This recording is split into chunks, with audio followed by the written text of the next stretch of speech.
And what is the last tip? Seat time. Seat time, get it.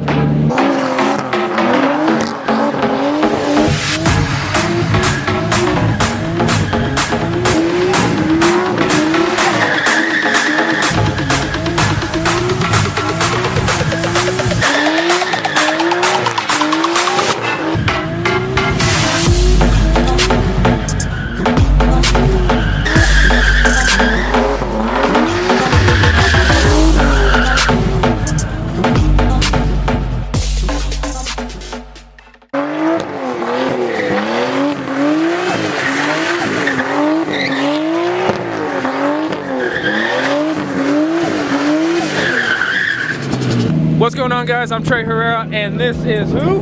Hey, I'm Tremaine. What's up, y'all? And we're gonna tell you 5 mods you need for drifting right now. All right, guys, first mod is 1, you need a drift car. 240, E36, maybe even a GTO. I'm a 240 guy because you can get them pretty inexpensive and they're almost built for it. Built to slide in them DMs, slide on the gram, slide on the Facebook. Still sick. I think coilovers are a good start. They lower the center of gravity on your car, make it a lot stiffer so you don't feel any roll as you're in those turns. All right, so explain a little bit about coilovers. If you take a look, gives no give. Yeah. No roll, keeps it nice and stiff at the back, keeps your car level as you're going across sideways. Welded diff, you want a real good consistency with drifting. So open diffs make it extremely hard to drift, and a welded diff is where it's at if you want to do consistent slide.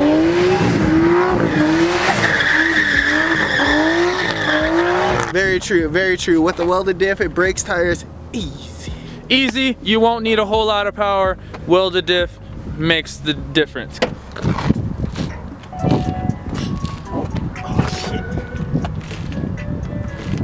That's right, that's right. It's always nice to have some angle so you can get extended LCAs. Helps you if you're starting to spin out a little bit, you just turn the wheel a little more, get some nasty angle going. I think, yeah, that's definitely number 3. Angle helps a lot. This is my issue on the BMW. I have no angle. We're on stock angle on the BMW, so I slide out or spin out a lot because the wheelbase is short, doesn't steer a lot. Whereas Tremaine, he has the angle kit. He could hold that drift way easier than me. And it's a game changer. That's another game changer. 5 or 4. I don't even know what number we're on. We're on a number. We're on a number, but this is what you need. Tires and lots of them. Lots of them. Lots of them. You're gonna go through them quick, especially when you're learning. And then after you're done learning, you're gonna go through them even quicker. So having a couple sets of tires is key.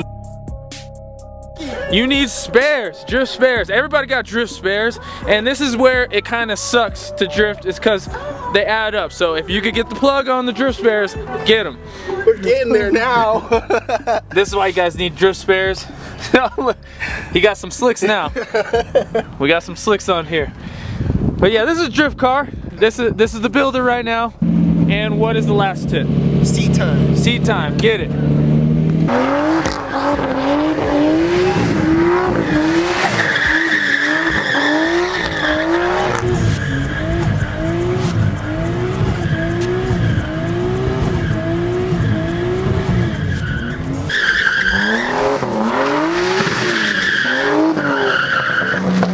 He got hella seat time, huh? He got some practice now. Yeah, It's solid. I lost it a little bit. I was like, oh, bring it back.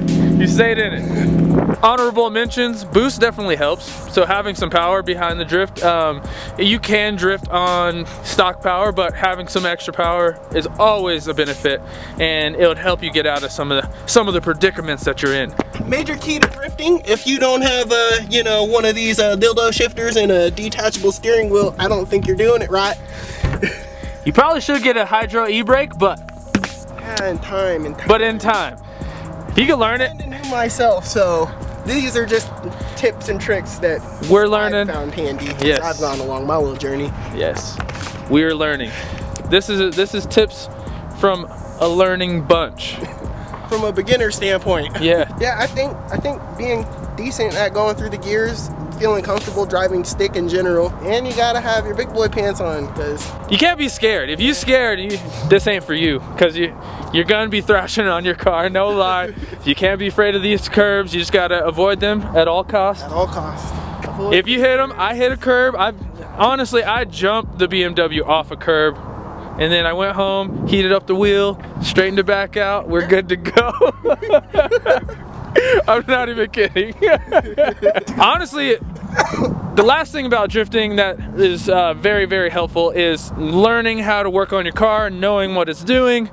So if you're gonna get into drifting, you're gonna want to be a decent. His brakes, mine broke.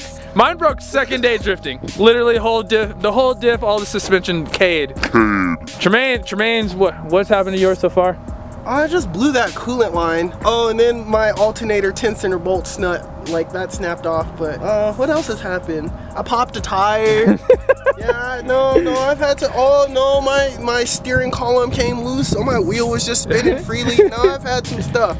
So, run over your car. Make sure everything is gonna be prepared for, like, you know, like some, what is it, rigorous driving. Yeah. Make sure it's gonna be ready for that. Yeah, because drifting is actually, I feel like drifting is probably harder on the car than almost any other driving out there.